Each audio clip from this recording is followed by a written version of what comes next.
नमस्कार मंडळी, मी मनीषा परत एकदा तुमच्यासाठी मी नवीन व्हिडिओ घेऊन आलेले आहे. तर तुम्ही बोलचाल आता हे जनावर वगैरे काय दिसते, तर आम्ही ह्यांच्या मावशीच्या घरी गेलेलो गावाकडे. त्यांच्याकडे हे सगळं होतं. म्हटलं चला तुमच्यासोबत पण शेअर करूया. स्वागत आहे तुमचं आपल्या नवीन व्हिडिओमध्ये. तर बघू शकता तुम्ही त्यांच्याकडे काय काय आहे. शहरात सगळं मिळतं, पण हे जे सुख अनुभवायचं असेल ना, तर खरी मजा म्हणजे खरं आयुष्य जगायचं असेल तर गावाकडचंच आयुष्य खूप भारी. तर त्यांच्याकडे बघू शकता काय काय आहे. म्हशी आहे, जर्शा गाई, देशी गाय आहे. नंतर त्यांच्याकडे शेळ्या, मेंढ्या, बैलाची 2 जोड आहेत त्यांच्याकडे. बैल तर एकदम मस्त होते त्यांची.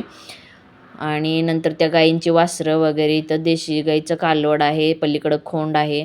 आणि ही जर्शीची तर एवढी मस्त क्यूट वासरं होती त्यांची. हे खोंड आहे गाईचं. बघू शकता इथं तुम्ही जी पलीकडं झाडं दिसते ती सगळी त्यांच्याकडे आंब्याची, चिक्कूची, नारळाचं, जांभळीचं, परत नंतर सीताफळ, रामफळ सगळी म्हणजे सगळी झाडं होती त्यांच्याकडे. आता इथं त्यांनी सकाळचंही मी शूट केलेलं आहे. तर त्यांनी सगळ्या शेळ्या वगैरे बाहेर बांधलेल्या होत्या. आणि इथं बैलजोड बघू शकता तुम्ही, जी आपल्याला खूप कमी शेतकऱ्यांच्या घरी आता बघायला मिळते ट्रॅक्टर आल्यामुळं. पण जे खरं त्यांच्याकडे बैलजोडी आहे ना, ते शेतकरी खूप नशीबवान आहेत. तो बैल मला मारण्यासाठी तसं करत होता. आणि त्यांच्या घरापुढं एवढा मस्त मोगरा फुललेला होता. मी आयुष्यात कधीच एवढा मोगरा फुललेला बघितला नाही, किंवा त्या झाडाला एवढी फुलं आलेली मी कधीच बघितली नाही ती. परत नंतर इथं त्यांच्याकडे फुलं, मोगऱ्याचं झाड होतं, मोगऱ्याचा वेल होता. नंतर गुलाब होतं, जास्वंद, नंतर खूप वेगवेगळ्या प्रकारची अशी झाडं त्यांच्याकडे होती. तुमच्याकडे आता मोगऱ्याला फुलं आहेत का, मला नक्की कमेंट करून सांगा. आणि बघू शकता तुम्ही हा केवढा गच्च फुललेला होता मोगरा.